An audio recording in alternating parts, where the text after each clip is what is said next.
Good morning. It's Friday morning and time for coffee, buses and politics. I'm David. I'm joined by Stephen, Alex and Martin. How's everybody doing? Brilliant for Friday, thank you. Yeah, pretty cool. Good. Martin, you've got a new radio show. I have. When I went out last night with a really nice interview with the mayor. A few technical issues on there, actually, just because of my first day using the software. But yeah, quite pleased with it. And say the interview with Nick was really good. And I've opened invites for the Conservative mayoral candidate to come on for the next one. So it's up to him. Fantastic. And we posted that on our Facebook and so on, the link to the show. So do take a listen. Well, I'll just plug it again. It's More Music Radio with a Z and then .uk. Brilliant. I'll have a listen today. Look forward to listening to that. So we've got a few things to talk about today. We're going to start with one that we're not going to talk about in huge detail. Because it only came out, I think, yesterday, and we haven't had time to digest it properly. But it's the response to the bus franchising consultation, which is out. I'm going to just try to let's see if I can make this work. Just present one. Oh no, sorry, not quite sure what happened there. So what I'm going to put up is just one particular thing from the consultation report, which hopefully everybody can see. Oh no, I need to add it. So that's just the headline figures. Support and opposition for proposed franchising scheme. So 42% strongly support, 21% tend to support, 18% neither support nor oppose, 5% tend to oppose, 7% strongly oppose, 7% don't know.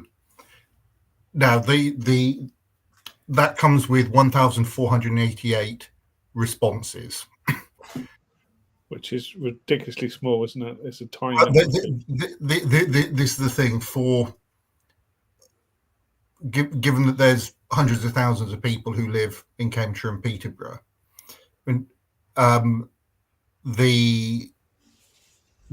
but on those figures, it looks, people are pretty in favour when you've got more than 63% support or strongly support. It's interesting for me because when I do consultation around planning, one of the things we know is that people that tend to support tend not to respond. It's the angry and the Mr.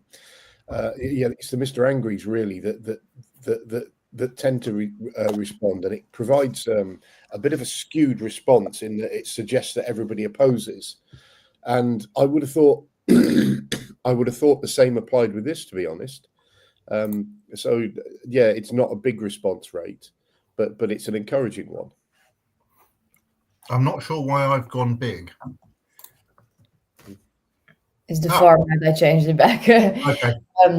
Yeah, I think it's interesting because I do agree with Stephen. Like, it's not a lot of people, but in terms of like how many people participate in other consultations and other decisions of like I guess similar importance in the past, I think decisions have been taken with much smaller samples across the UK. However, in terms of support and opposition, what I'm really keen, and I'm not sure if they've done this recently, I haven't read the detail or the appendices of the report, but if they did any actual representative polling, because when we had the debate around congestion charge and sustainable travel zone, part of the consultation, they actually commissioned like polling on representative sample of people in Cambridgeshire. So because obviously this is self-selecting, it's people who want to participate and fill in what was a rather long, in my view, but it has to be because it's quite a complex area, but like a quite time-consuming exercise. Whereas if you're doing like a poll question and actually have a representative sample, you might get a different response. However, I still think on this issue, you would get, if you had a simple question explaining what franchising is, saying, do you agree, disagree, strongly, not somehow, somewhat agree and don't know, probably you get a similar response, I would say, to be honest. But it would be interesting to compare. Yeah, one of the points I made in my interview with Nick that I find interesting is where we're headed in Cambridgeshire is being talked about elsewhere. So I monitored a council meeting just over a week ago in a neighbouring authority, and they were the meeting was there to discuss whether they submit for a combined authority with a number of other councils. But one of the reasons that they used, and this was Conservatives and Labour actually in this council, they used as a reason to actually put the proposition forward was bus franchising. So and they mentioned Cambridgeshire, and so I think it's one of those things that combined authorities will deliver universally. And given the result of this, even though it's a small survey, I think the message is they need to go ahead.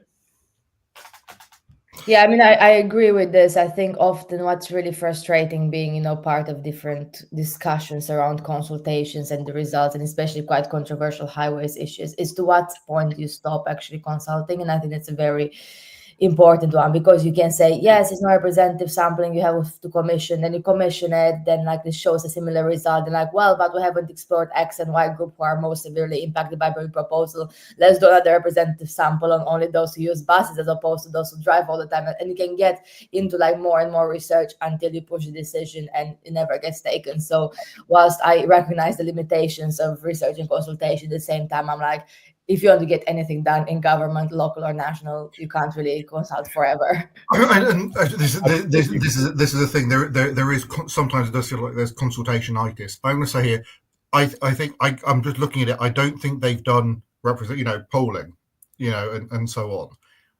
But looking at the consultation method, this seems like a pretty robust thing. There's a 200-page report. So you've got the responses, you've done you've got, well, I'm just going to read out the methodology. This is just a section under methodology: receipt and handling consultation responses, analysis of consultation responses, coding of open question and free text responses, interpreting the consultation findings, organizational responses, including key and wider stakeholders, general public responses, organized campaign responses and petitions, presentation events, format of the presentation events, focus groups, which I think is interesting, recruitment, topic guide, development focus group length, and moderation. So I think that it was someone called Westco who did this, but I think I think this was they seem to have done the work properly here. Yeah, I mean, it's one of those issues about how much reach can you get with a consultation like this, and what Alex says is absolutely spot on in my view. That politicians are there to make decisions, and if you hide behind things like lack of consultation responses all the time, you'd never build a house. I'll tell you that. There's a reality, which is if they went out and reconsulted, would they get a different answer? I'm pretty convinced they wouldn't, because I think those people that have a strong view against bus franchising would have been the ones that chose to go and comment on this, and would have been the ones that are most likely to comment. So I think it does give them a mandate to go forward. And I think that there is a question then do you do it before the election or after? And to me, it's got to be before. You just don't hold it up. Just get on and do it, because there's political reasons from every political party why you should do this, and anybody that wants to find a reason not to will find one. Do you know what Mr. Bristow thinks about bus franchising? Does he have an opinion? Because it's going to be an important issue in the election, isn't it? It'd be good for people I think somebody that was mean-spirited would say he's probably waiting for the consultation to come out first before he decides what his position is. Ooh. The decision is being made a week today. So, and we'll have to go through the report. I'll go through the report. There's several documents to go with it. Quite looking forward to reading that and seeing what it says and talk about it in more depth next week. So and obviously there'll be the combined authority live streams the decision meeting and so on. So quite interesting. Quite looking forward to that. So it's actually on Friday the decision, or Thursday evening meeting. So then we can have a decision by Friday morning. Let's have a look. Friday, 24th of January, 10 a.m. Okay. Yeah, they're usually during the day, combined authority meetings. Yeah. I mean, I suspect it's not just that there's other things on there as well. So yeah, but be interesting to tune into that one. So there was something else. We're also going to talk, I think, in a bit about local government reform. But Kemi Badenoch, the leader of the opposition, gave a speech yesterday, which I thought was quite interesting in some of the things it said. I mean, it was her first sort of 2025 speech and so on.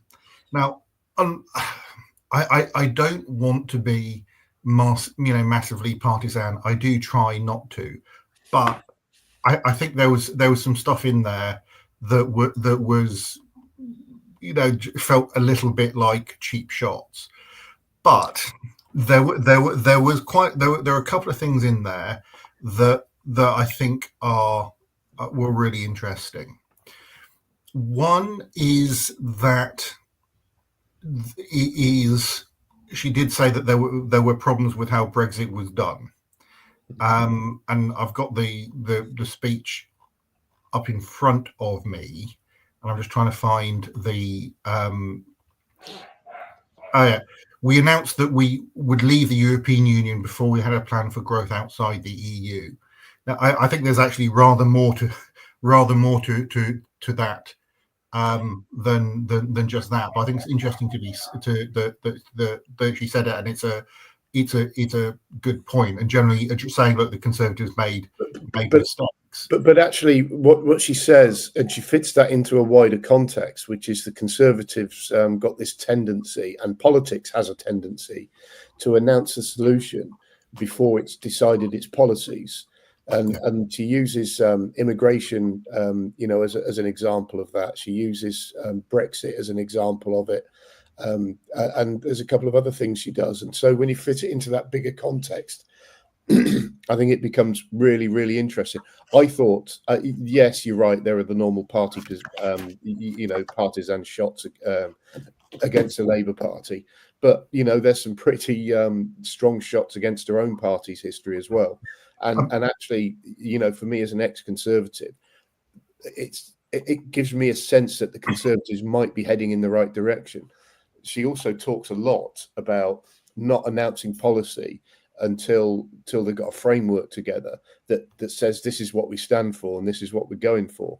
And I think that is absolutely spot on. The Conservatives don't currently know what they stand for. Some of them do, but the Conservative Party as a whole and an entity, which includes the One Nationists in there, they really don't, because of the direction the party's taken. And I think this really starts to move in a single direction. And hopefully it's a direction that moves away from simple trying to out populist reform, because I don't think you're ever going to do it. And my view is that all the Conservative Party is doing is feeding Reform members by taking that approach. So I hope this is a step away from that. I mean, the thing on the positive thing is, and I'm sure that if this was, Labour doing it, you'd have the partisan jabs as well. It's not particularly edifying, but it's what goes on. I think. And some of the, I have to say, some of the criticisms she does make of the Labour government, I think are pretty valid, to be honest. The Labour government, it does seem to be in some trouble early. And my view about that. It doesn't matter that they're in trouble early. They've got to be popular in 3 years' time. But I think it's valid to mention that and mention some of those and criticise that. That's what opposition should do, is hold them opposition to account over that stuff. Yeah, I mean I agree. I mean the other thing I thought that was interesting was the sort of there was a thing about intergenerationalism. I don't know what the right term is, about wanting things to be sort of set up right for people, that we owe something to people who are coming after us. Now there was a specific policy thing about debt and so on, and we can go into that,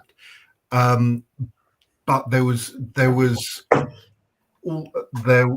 sorry, I'm trying to find the specific thing. Yeah, I think what she talked about was basically the society of today, basically loading burdens on the society of tomorrow through debt, and saying that they wanted to end that. And I think that's positive, but it's also the sort of lines that Osborne and Cameron were talking about in 2010, 2011. In their approach to austerity, so that's where that becomes difficult. But I think the principle is right, and of course the Conservative Party desperately needs to find ways of attracting a younger audience, and statements like that will only help, in my view. Yeah, I mean the thing with the intergenerational thing is that it's true, and it's something you need to bear in mind, but it might still be the right thing to do to borrow to invest. That's a different discussion. There was a section in that I thought was interesting. I'll read the line. We think we are rich, but we are living off the inheritance that previous generations left behind. A complacency that Britain will always be wealthy, and a refusal to live within our means. Which I thought was quite a bold thing to say. I mean, the reality is for the UK that we for various reasons, we as a country are not as well off as we used to be, and you see that in the private sector. You see it in individuals and families and personal budgets and so on. You see it in the stock market, these days. Well, you see it in the public realm as well, that you haven't got the investment, and it's. I think that was quite good at saying, so look, things are not going to be as good as they were for some time. What I'm finding interesting about this is I think I've said to you, I'm just about finished it now, but I'm reading Andy Burnham's book at the moment, Head North. And the book is it's not just Andy Burnham. Nick told me off for this on Monday. It's Andy Burnham and Steve Rotherham, so the mayors of Manchester and Liverpool, and it's interesting that they talk about some of this stuff, about how difficult it is to get investment outside of London and the southeast because of the way that funding works, and the analysis of funding works through the Green Book. And it's interesting. I wonder whether Kemi Badenoch has been reading that and thinking about that as an ideology, because the whole of the second half of the book is about how we can reframe and restructure Britain to overcome what is a long-term problem, which is that we've it's the two nation thing, isn't it? Andy Burnham will talk about a nation of the North and the South as two nations. I would say that where I think he's slightly wrong is this idea of it's still the nations of rich and poor, because we're not dealing with the issues we've got in deprivation in Cambridgeshire, and a lot of it for similar reasons. And I wonder if that's the direction that Kemi Badenoch is steering this. Do you know, there's a brilliant Mark Steele line. He's talking about a similar thing. The idea that there are no poor people in the South. And it's like the joke was something like, or no working class. I can't remember exactly. Yeah. But it was like, the bins need emptying. Better call a northerner. That's a joke for anyone, and but trying to highlight that actually you have economic variation across the country. Do you know what? I'm going to go off, and I'm going to just take that quote. It's already been reported, Martin. Do not worry. On the Kemi Badenoch speech, like what I thought is really interesting from like a narrative and I guess campaigning perspective is the link between the kind of like the values side and her personal story.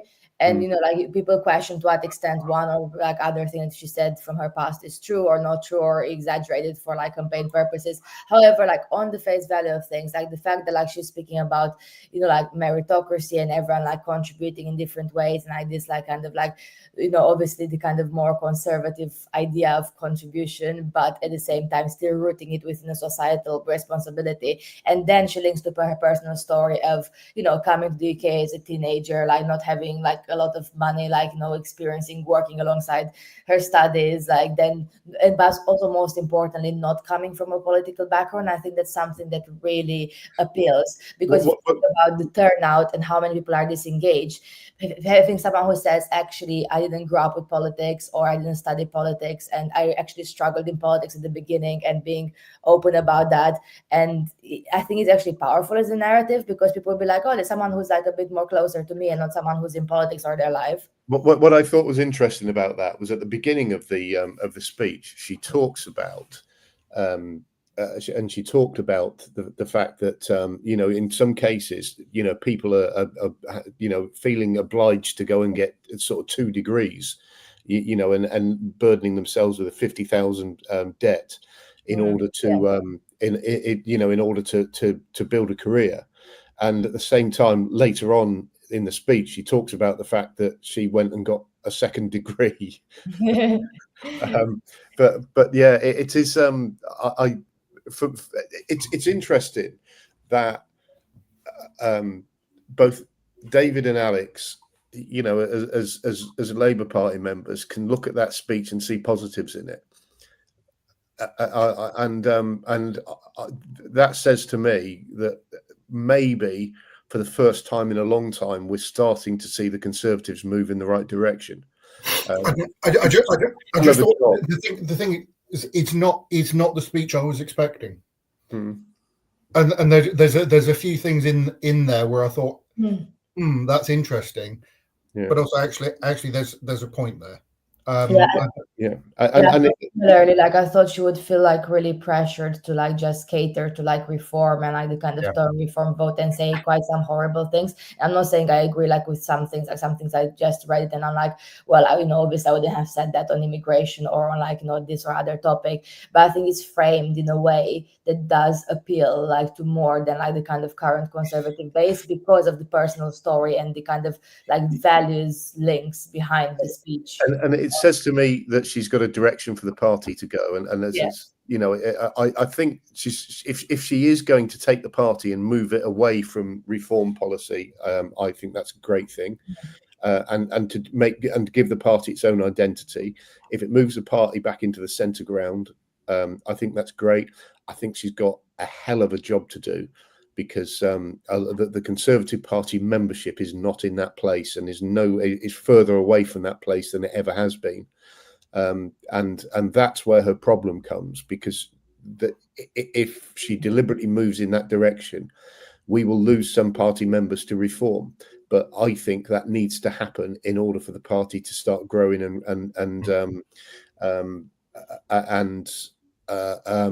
just rebuilding itself, really. Stephen, have you watched the speech? What do you think? I have not watched the speech now. I've been busy doing work, and like most people, I think whatever the Conservative leader says this far away from the election is fairly irrelevant. She's got lots of building to do. So no, I haven't. What I've heard here, I agree with being honest about our situation completely, and that it isn't the country that it used to be, and our prospects aren't particularly very good. And I think we should need to deal with that reality the same way as we have to deal with it in local politics as well, because we feel the downstream effects of it. So absolutely agree that we need to be honest about that we're not quite so great as we used to be. But I haven't listened to the speech. Well, I have to say, I haven't actually listened either. I just read this. There's a transcript on the Conservative website, which I read this morning, which often I do, because I think sometimes when I listen to a speech, and depending on delivery or how the person is, presented or looks like in that particular moment, you actually like have a different view, and you actually read the speech and question, like, is there anything in this? And did they actually say any detail or not? So like I do this in council speeches as well. But it's always worth either going back and watching a speech in full or reading a transcript, because actually the media analysis of it they will cherry pick the bits that are right for them and right for the media's agenda as well. And so, that's the right thing to do. And I just thought, as a starting point, it was a good one. They just, how that evolves is going to be really interesting. But it does give her the arguments also against those people that are pushing for her to announce policy. And she's set out very, very clearly why she's not going to do that now. It was interesting. Should we talk about local government reform? Yeah.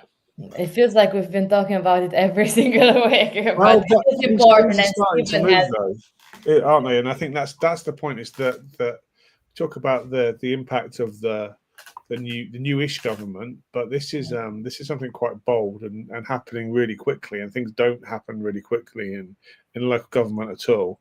But we've gone from a situation. Well, for example, we're at the moment we're talking about setting budgets, yeah. And a core part of setting budgets is usually thinking about medium-term financial strategy, the MTFS.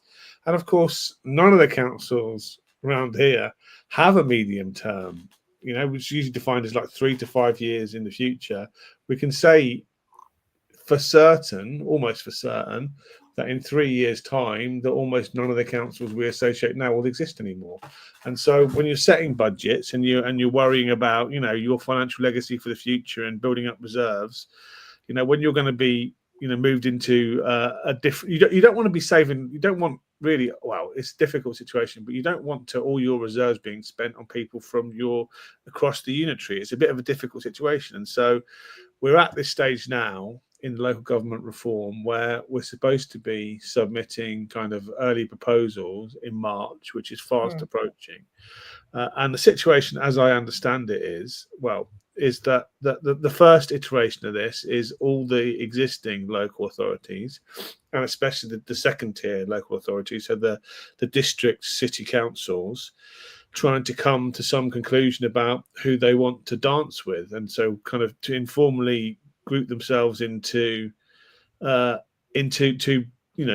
prospective new unitaries. And the parameters for that is that those new unitaries need to have about 500,000 people, close to 500,000 people. Now, there's about 900,000 people, just over 900,000 people in the whole of Cambridgeshire and Peterborough. So you can split that 50-50. So what most people agree on is that we're looking at 2 unitaries, or possibly 3, because of course Cambridge will always, in all aspects of life, be a specialist exception, and probably will get government support in being an exception as well, possibly. So we might have some 3 small unitaries, but it's likely to be 2. Now it's up to the district councils to decide what the shape of those unitaries are at the moment. And so do you split it? We've talked about this before, but do you split it north-south with Fenland, East Cambs, Huntingdonshire, and possibly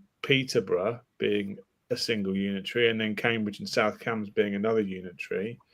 Or do you split up some of the existing districts, and Huntingdonshire and possibly East Cambs are the ones that seem right for that, and draw lines across. So one of the interesting things is that the Boundary Commission has already, for the purposes of parliamentary elections, reviewed what the boundary should look like, and so Huntingdonshire is now split into three, isn't it? Through three parliamentary, basically horizontal lines through Huntingdonshire for three parliamentary constituencies. Omnia Huntingdonshire in tres parties divisa est. Yes. So St Neots is part of the St Neots and Mid Cambs constituency, and that basically is lots of that constituency is in South Cambs now, because I thought that, and it was a very different situation. So there's possibly an argument for the very south of Huntingdonshire to move into South Cambs, and I think most people in St Neots would look more towards Camborne and Cambridge than they do towards Peterborough and Wisbech, and even Ely. Ely's a very, very long way from here, and but there are lots of examples of councils where they've got strange geographical patterns and that places are very far from each other. The other aspect, of course, is that we can. It's very easy as a local politician representing St Neots to try and want to put St Neots in with the very prosperous areas of Cambridge and South Cambs. But of course, when you're forming these new unitaries, they need to be financially functional, and they need to be able to generate revenue and income. And so basically hiving off St Neots, or possibly even St Neots, Huntingdon and St Ives from Huntingdonshire, and then putting the rest in with Fenland, Peterborough, is not going to be economically viable as well. And so it's a very difficult.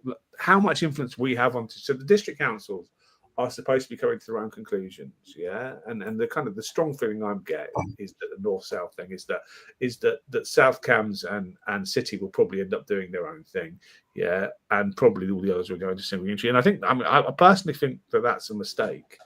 But also, as a politician who very passionate about St Neots, that's most of my world, is I represent the whole of Huntingdonshire, and I also have to think about the concerns of Ramsey and all the other places in Huntingdonshire as well, up to Yaxley in the north, Sawtry, all those places, and make sure that they get a good future as well. And trying to just run away, it's natural for me to try and say, well, let's try and run away and join South Cambs and Cambridge City, where we'd be very much a junior partner. That's part of the problem. Part of the problem is that Huntingdonshire has never been very fashionable. It's always seen as kind of being at the edge of the empire. Despite the fact that, Martin will agree, we're one of the best run and probably the most financially viable council in the region. And so there's lots of questions to answer, and to expect politicians with political loyalties to come to sensible decisions doesn't seem like a very good approach. Well, that's the bit for me, is that I sense an underpinning motive by some political groups to basically try and gerrymander a solution that's politically best for them. And I would plead with them not to do that and look at the people. And some of the comments Stephen's made are really, really valid about how economically viable a Peterborough unitary would be. But it's also true that if you want to build an economy, and your best shot at building an economy from a political perspective has to be about looking and building your boundaries around natural travel to work. And so what you say about St Neots in that sense makes a lot of sense. And we've got to, that to me is the way to go. But it does split up Huntingdon, which is Huntingdonshire, which I think is a shame. Almost nobody in the St Neots would think that was a shame. There's almost no affinity in St Neots partly because of the name, but St Neots has always had this. It's going to be very interesting. I want to write a social media piece on this and say that everybody in St Neots has always complained, that Huntingdonshire isn't a real place, you know, we don't want to be part of Huntingdonshire. Like, well done. Yeah, because you're part of Fenland and Peterborough now. Yeah, that's what you've got, you know, and how much affinity do you feel with those places?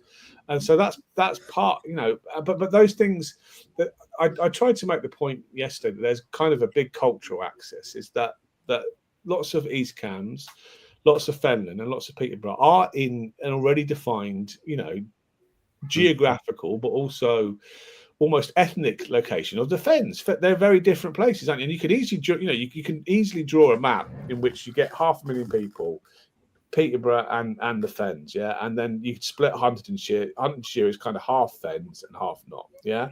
And so I kind of tried to make the argument yesterday that would be a convenient geographical split, but the argument against that, of course, is that split probably isn't very economically viable, and so you'd think that people will be fighting to have, you know, St Neots, not even St Neots and Huntingdonshire, especially places like Alconbury and places like Brampton Cross in the future, are going to be huge areas of economic development. Yeah, and you think that maybe South Cambs and Cambridge City will be fighting to have us as part of their fiefdom. And I haven't talked to anybody from those areas, but I assume that's not going to happen. And I think very, very, it feels to me quite likely. I would, the other argument I tried to make yesterday is that the other issue around St Neots is, of course, the whole Thamesford and Barford, which are in central beds and mid beds. And like, if you're going to redraw, I pointed out in my parliamentary constituency, like zigzags in and out of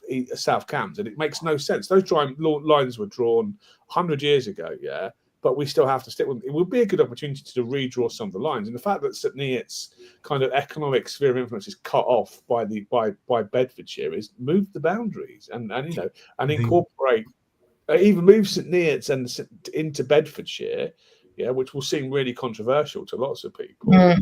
But I think I'd rather be in Bedford beds, to be honest, than half of St Neots used to be in Bedfordshire.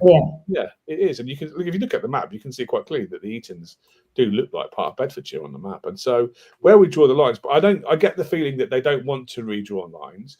They really don't want to split. I think they want to, like a jigsaw piece, not split the existing districts, because when you do that, then because that increases the costs of forming a new unitary, doesn't it? To a certain extent. And so this is really a cost-saving exercise to try and remove duplication. They don't want to go for too many splits. And so I suspect, I think what will happen, yeah, is that the existing districts will be formed into new unitaries with very little splitting, is the feeling that I get. But I don't really have a massive inside track on this.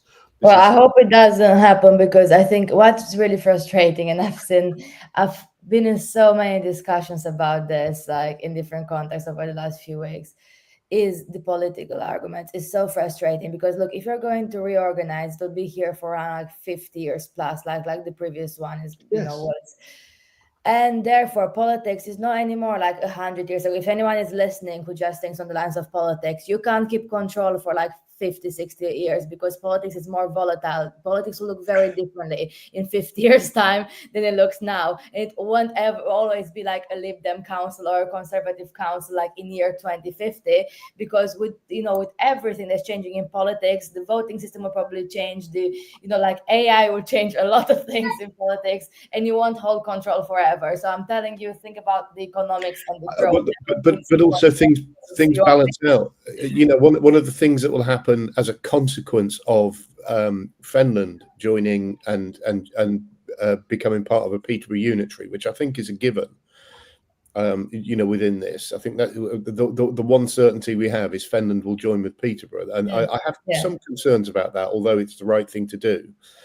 But the Labour Party will realise that actually, they need to be more active in Fenland if they want to take control of this new unitary. And so what we'll get is a lot more Labour activity in Fenland, and that will make a difference to the politics here. Yeah, it'll be better for politics in general. Yeah. Yeah, I mean, one of the issues with Fenland is that it's almost a one-party state. That might change because of the existence of reform as well.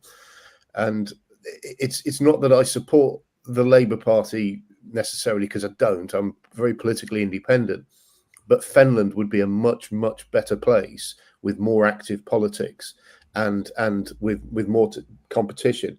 And I do think that there would be a slow change in some areas of Finland, where the Labour Party could benefit. So if you just look at where Finland is now as a very strong Conservative council and just make your decisions based on that, actually it's very short-sighted. It also lacks ambition, I would say, as well. I'd pick up on that. There is a problem generally in the lack of competition in local government. Now, I think Finland is a Conservative bastion, but you don't have much opposition. Bastion. Not. I wasn't being rude to you, Martin. There's lots of wards and divisions where with reasonable chance you can say which party is going to win now, and it's the same with constituencies for Parliament, and that's not good. And I really think that would change. And I think, thinking about this is a very long-term decision. So I think we have to think what would happen in 20, 30 years time, not what if we can win in 2027 or not. I think that's just ridiculous. And also the fact that some people are oh, but we never win in X area. Why should X area join this? Well, have you ever lived in that area? I'm sorry, have you ever canvassed compared to the other party actually canvassing there? You can't just be well, I'm taking a decision based on the fact I've done no work in an area and I think I will never be able to win it. I mean, but also quite often the not always, but quite often the incumbent party isn't canvassing it either. It's taken for granted, and this isn't one particular party. This happens with all parties. I'm going to quickly pick up a question from Neil Halliday. Hi, Neil. Probably a stupid question, and I've missed a lot of talk on this. But is the intention to have MP boundaries fit within unitaries? No, it isn't. Sadly. I've said for a while that parliamentary and local government boundaries should match, but I sometimes feel I'm in a minority of one on that because I've never been able to. No, I agree, and they do tend to line up quite closely, don't they? In that, they follow the edges of the boundaries quite often, but sometimes split them. But they don't. I'm not sure. I don't think. They try to. Yeah. But it doesn't work, and they'll follow it when they can. There is a strong argument that if you want equality of population, the way to do it is to follow the MP boundaries, because the boundary reviews have just been done based on population. Yeah. So the thing on this is going way off topic. The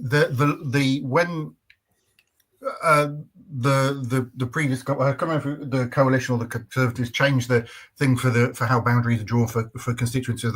So there's much more of a focus on having equal population. So I think got to be within 5%. I'm actually more relaxed about that, and I think it makes sense to have a looser, target. So you win, whatever 10% say, or whatever the average is, so that you actually have constituencies that make sense as an area. There was one proposal at one point for one up in Merseyside, which was on either side of the Mersey with no bridge. So to get from one side of the constituency to the other, you absolutely, they weren't connected in a meaningful way. Did you have to take a ferry across the Mersey? But it's pretty much the same. As much as I think Wisbech is a lovely place, which has lots in common with St Neots, it's also a very, very, very long way from here. It's an hour and a half. It's 50 odd miles, isn't it? And it's an hour and a half drive if you're lucky. And Ely as well. For me to get to Ely doesn't feel like it. Milton Keynes feels like a close place to me, not Ely. But those are secondary considerations, of course, because those are things of convenience. And as the point was made to me yesterday, it's very difficult to draw lines on the map that don't include some sort of diversity. But I do think that the political diversity in Cambridgeshire, based on this urban-rural split and, of course, the tech bubble, is higher than in some places. And so, we're very different areas in lots of ways. Yeah, one of my concerns about the Wisbech issue, and again, this is something that Andy Burnham brings out, is, because of the way the Green Book works and BCRs and stuff like that, throwing Wisbech into an already, a basically a boundary that already contains a huge amount of deprivation, Yeah. it would make it very, very hard to write a successful bid for some of the stuff that Wisbech desperately needs. Because of this BCR issue and the Green Book issue, because economically it's got to pay back. And if you're strictly just using that as a criteria, putting it into an already difficult area, I think will cause issues. But that's something that I think you need to look at from a national perspective. And I'm finding myself agreeing with Andy Burnham on this again. The point he makes about the Green Book is spot on, that it is no longer fit for purpose because it doesn't consider social need within its criteria. What's the Green Book? So the Green Book is the tool basically that the Treasury used to assess whether to invest in infrastructure projects. And the key thing that underpins it is the BCR, which is it business to cost ratio or something like that, or benefit to cost ratio. And it's basically an analysis that says how many years will it take to pay this back, based on the economic growth that it creates. And the point Andy Burnham makes is what it does is it sharpens investment and makes investment much more likely in areas that are economically successful. And so that's one of the things that weights against the north of England. And this is where I said earlier on I disagree with him, is the north of England thing. I think he's got wrong. It's about how it weights against areas of deprivation and areas of need. And I just think that gets worse with Wisbech as part of a Peterborough unitary. And that sort of feeds into what Stephen, I think, was saying as well. But I think it's a given that that's coming, but somebody has to think about those issues. I mean, it is quite often rural areas that are affected. Obviously, there are some very wealthy rural areas, but a lot of there are a lot of places where you have a lot of rural deprivation. And that's a real issue. Just wondering, because I don't know up there as well. How much does Wisbech look to places like Kings Lynn? The answer is it does. Whether it looks at Kings Lynn entirely, one of the issues that Wisbech has got is it's very, very poorly connected. But it's obviously got the A47 link to Kings Lynn. And I know a lot of people from Wisbech use the Queen Elizabeth Hospital at Kings Lynn as well. So, there's an element of that. I would really, really struggle to justify moving Wisbech into a Norfolk. I mean, it is obviously right on the Norfolk boundary, but into a Norfolk council, because same again. It would make it feel even more remote than it is, in my view. And it's that remoteness that is Wisbech's biggest issue. I'm just going to put a link here in the comments. I've just seen this yesterday. The LGA, the Local Government Association, did a post and a call for misinformation about local government reform, which is really interesting that they actually post about this, because it does mean that concerns have been raised around this. And that's something I have seen, not to a great extent, but in some local groups, all the kind of reform type posts of it's all to cancel the local elections, to have a dictatorship and so on. Not reform party posts, to be clear, people who are usually posting the kind of Nigel Farage content on the groups. And it's fine. I think everyone should have, their view and so on. But I think it's interesting they pick this up, because there is actually quite a lot of misinformation as to what, why this is for. And it's not a big, kind of conspiracy to have, a communist state. It is just to have local government that works a bit more efficiently. And as we have been discussing for many, many times on this show, it is about, it's actually quite difficult to come to an agreement on how this could work more efficiently. But I think ultimately, when we get to an agreement, it probably will be better than having many layers of local government in the one. Yeah, what I would say, I think that's right.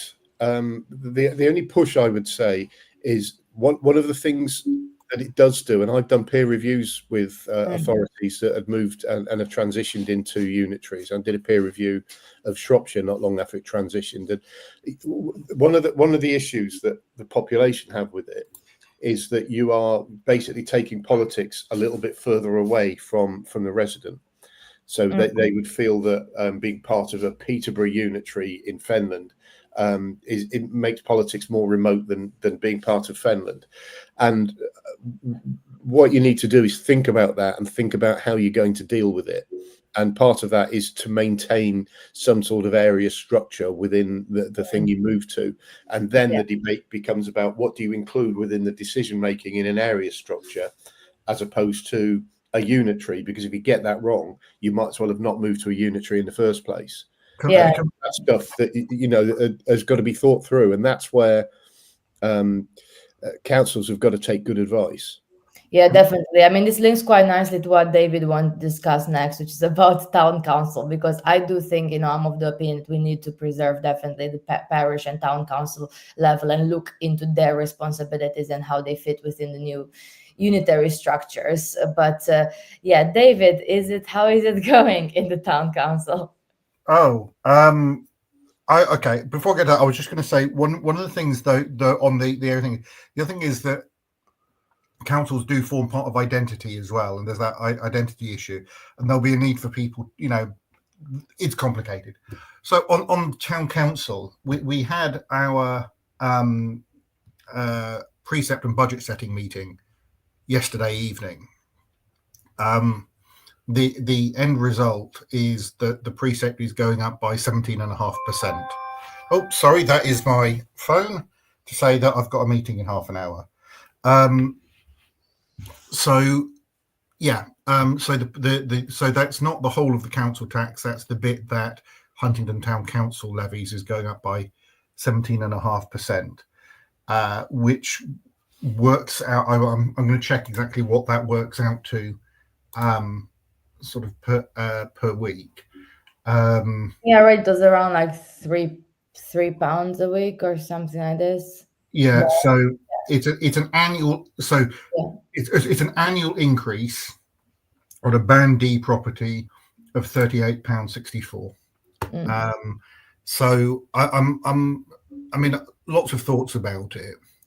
I voted against the budget and the precept increase.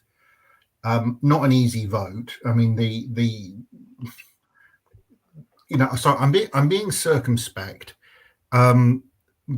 because councillors' social media use was raised and not necessarily positively. And it was said that they were being monitored. I think I'm the town councillor who's most active on social media. So who is monitoring it? Well, I don't. Party can monitor.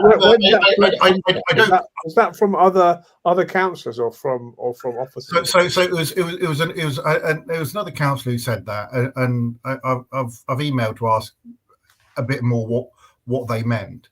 I don't think so. Two things. If we're getting off the topic of the precept, I actually think it's important and valuable to talk about what you're doing as a councillor. I don't think that. Okay, I think I've stayed actually pretty squarely within both the spirit and the letter of the rules. Most of what I say on my videos is pretty anodyne. And it's like, yes, I've talked about. Oh, thanks for the nod there, Stephen. It's not. It's interesting, but it's interesting to a small group of people. Yeah, it is. And I would say, not very controversial in general. It's honest. Yeah, it's honest appraisal. Yeah, I don't always do it, and I do. And this is more on my personal social media, my council. I do sometimes. I am sometimes. I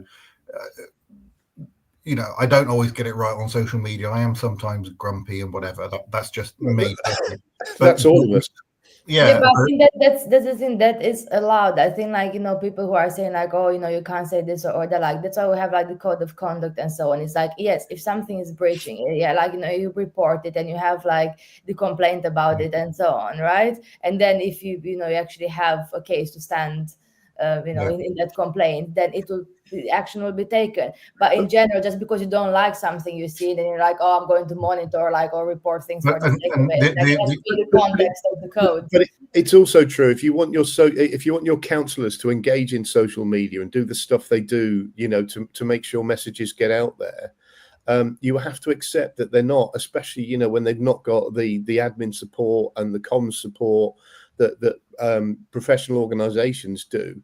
You've got to accept that occasionally that they're not going to get it perfectly right, and I think you need to have that sort of acceptance as well.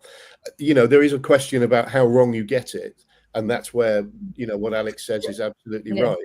And just and when people have pointed out I've made mistakes, I've corrected them.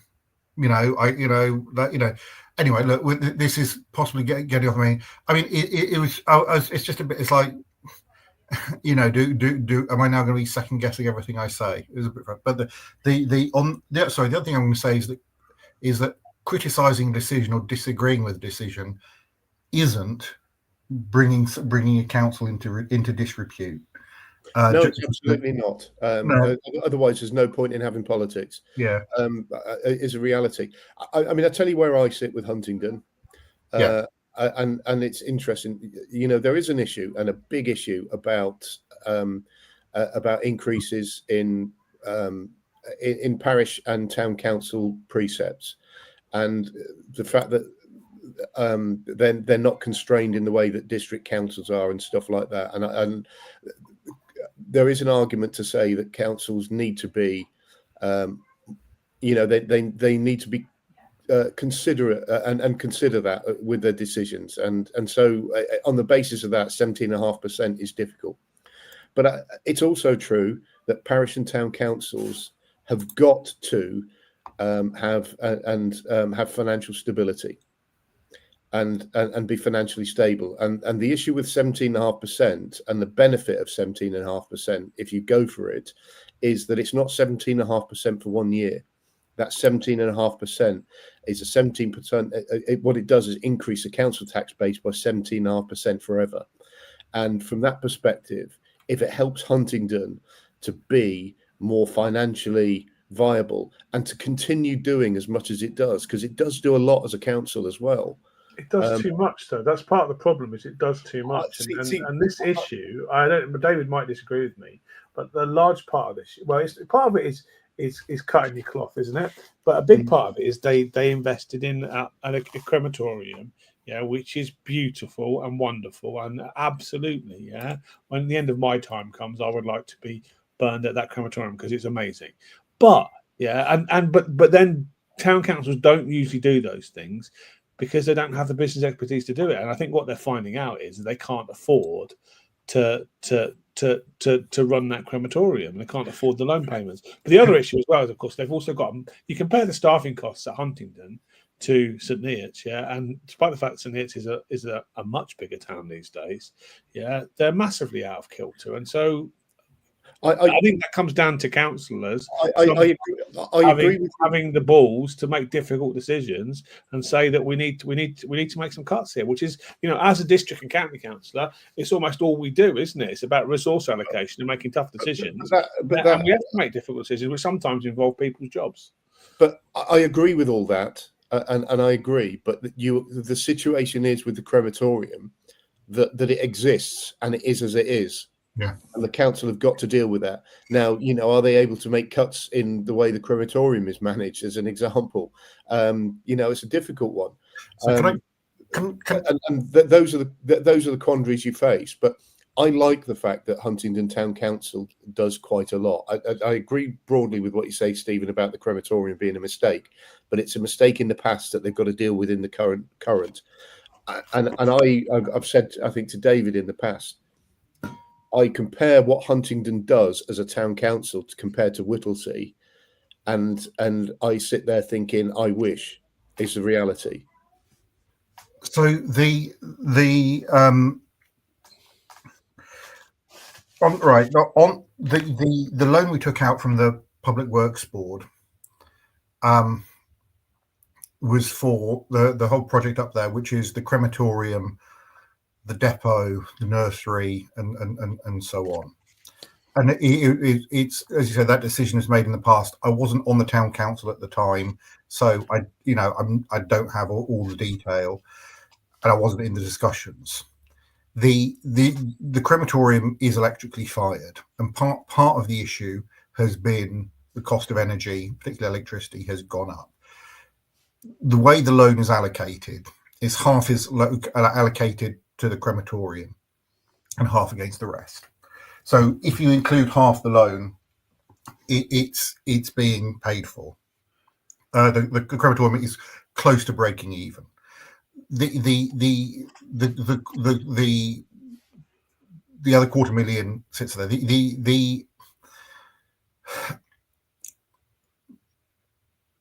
The issue I have is that we've had 3 quite large precept increases on the trot. I proposed last time round.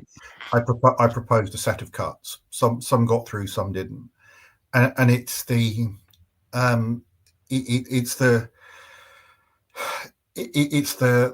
cumulative effect of that. I don't know. I mean, I take the point the town council, does do a lot compared to other town councils. I mean, and partly it's there are things I would do differently where I've I haven't people disagree with me, and that's fine. But there comes a point when the town council's precept is as high as it is in absolute terms. You've got to say, well, where do we stop? Where do we what do we do? The hope has to be that we won't have to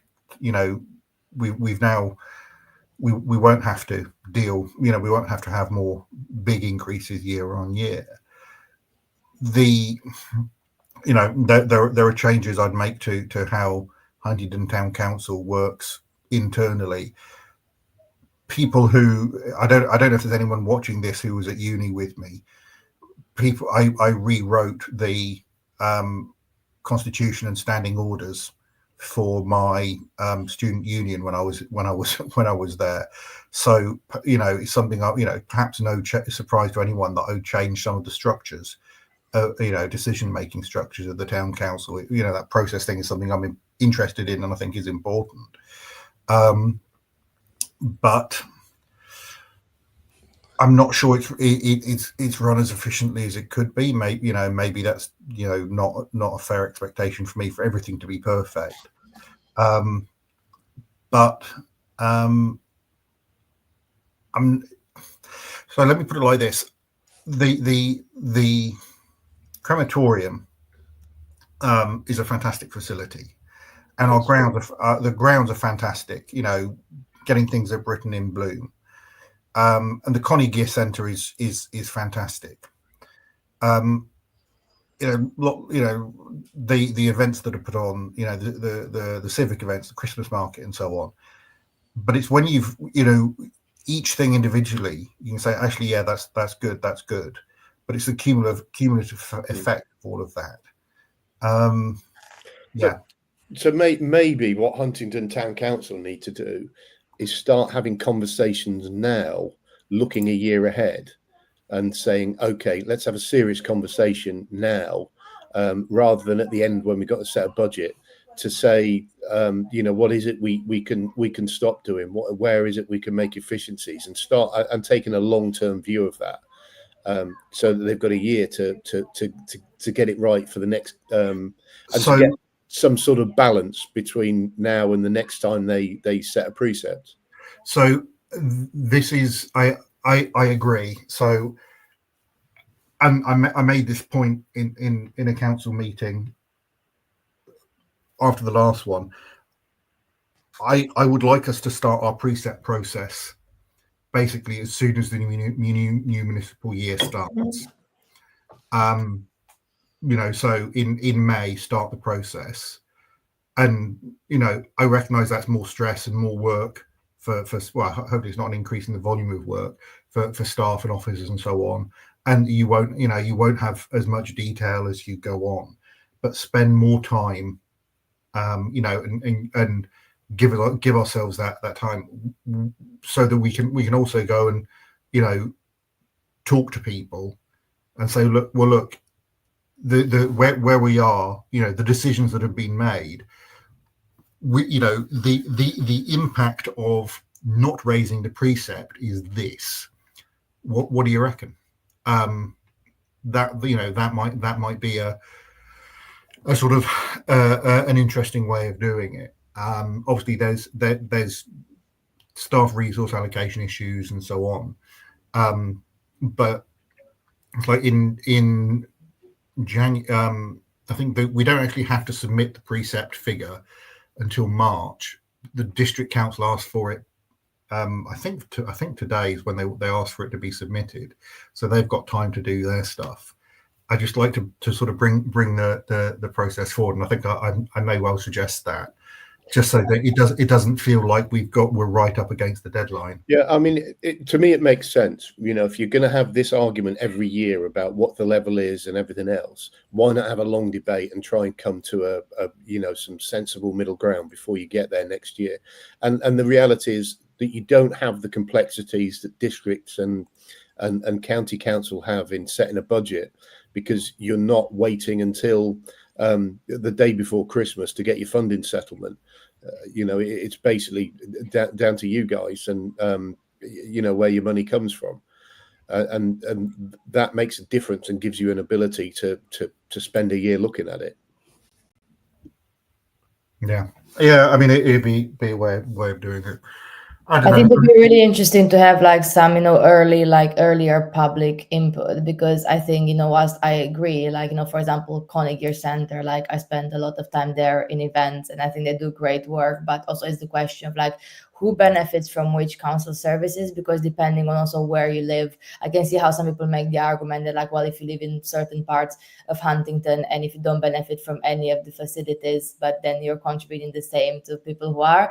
And I think, it's a very difficult argument to make, but it's true that in some parts of Huntington, you don't really see as much the impact of the town council, whereas obviously if you're going to lots of the civic events like I do, and use the Conic Gear Center, you think, well, that's great, it's great value for money. So I think it depends so much on the perspective and which residents actually do get in touch, and probably that's around a question as well around awareness. Is does everyone know that those events exist, or that you could go to the Conic Gear Center for those types of activities. So I think it's also a question of how much you promote the services, because otherwise you'll always end up with people saying, why do I pay more? I don't use any of those things, or I didn't even know they existed.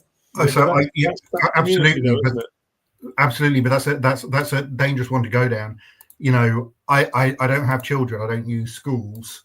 I'm not saying you should pay less, but I think it's about the awareness, because I think, for example, I think some of my neighbors probably might not be aware about the Conic Gear Center, some of the great stuff going on there, I do, because I'm a counselor and I got invited to stuff, and then I go proactively because I like to go there, right?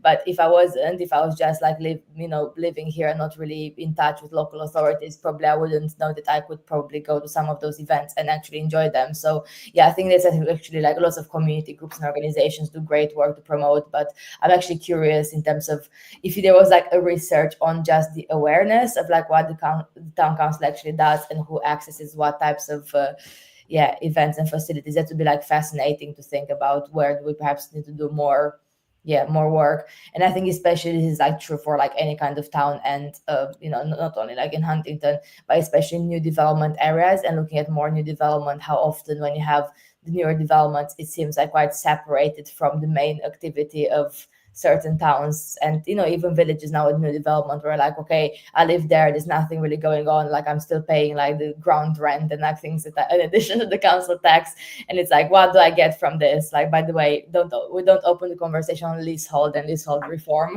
like in this, but I think that is something that like a lot of people who live like in more of newer developments probably don't use as much as people who've been in the town for a long time and perhaps are more aware about the facilities. So like, again, from my perspective as a resident, like I think, well, it's great to have all those things, let's continue doing them, but for others it might be like, actually, you know, I don't even know like what I'm paying for. So it's about awareness.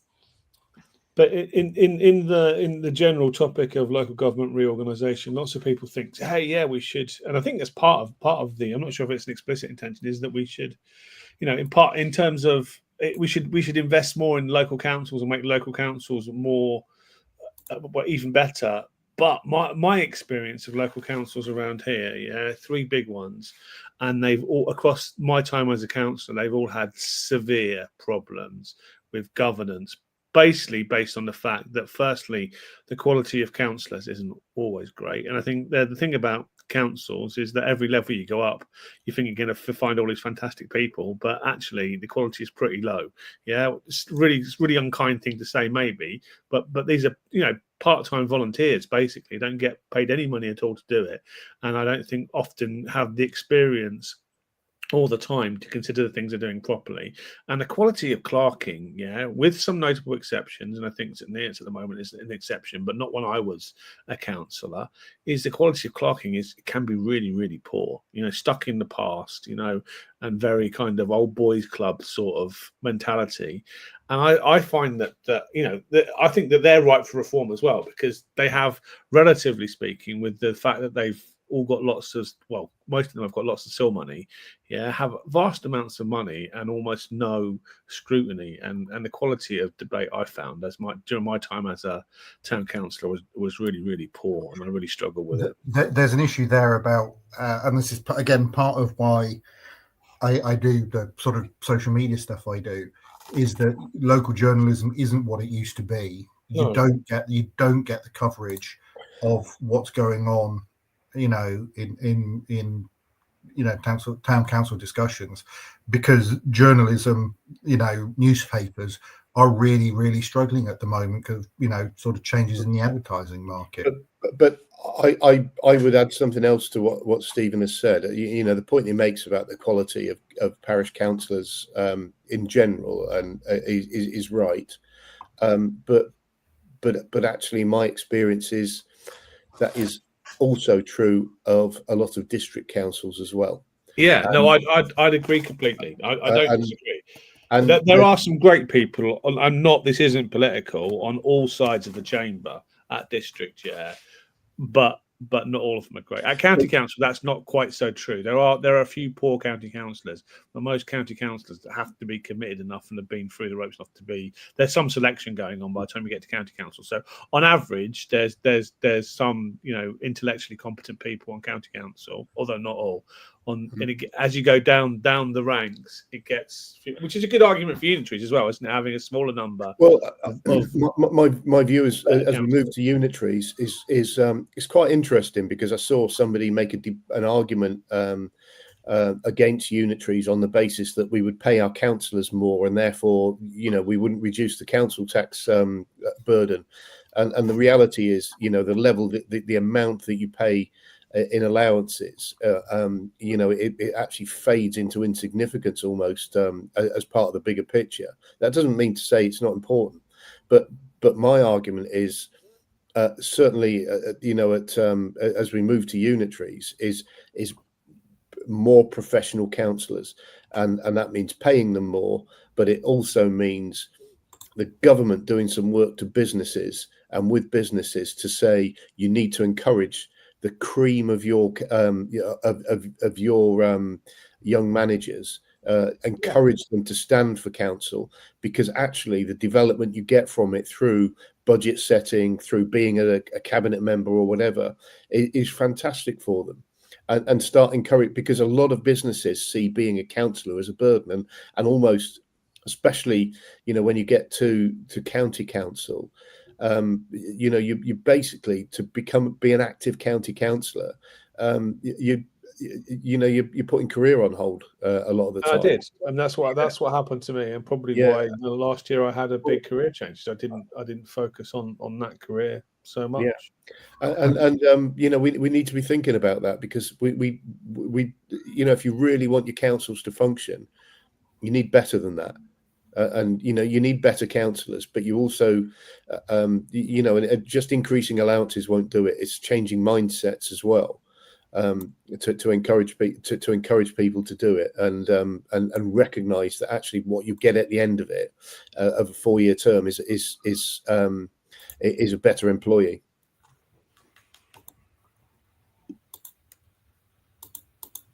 Yeah. I don't know. It's difficult. The joys of politics, eh? Well, talking about the commitments of being a councillor, I need to go and do some work in a second. Yeah. So. All right. Well, we'll disappear. Next week, we'll be talking about in more detail about the bus franchising consultation report, and looking ahead to the decision that's going to be made later on that day. I hope everybody is well. Do take care, and we will see you all next week. Oh, I'm sure there was some bus news that I was going to mention, some other bus news. Oh, it's the new bus route between St Ives and St Neots. So if for some reason you live in St Ives and St Neots and you don't want to go to Huntingdon, you can now go directly from St Ives to St Neots. I'm planning to try that bus route this weekend. That's a link between the two best places in the county as well, isn't it? St Ives and St Neots. So it's good for St Neots residents that they don't have to go to Huntingdon. Always. Sorry. So best places in the county. Sorry, St Neots. Is that near Huntingdon? The two best places in the county are Whittlesea and Whittlesea. Oh, okay. Okay. Take care, everybody. See you next time. See you next week.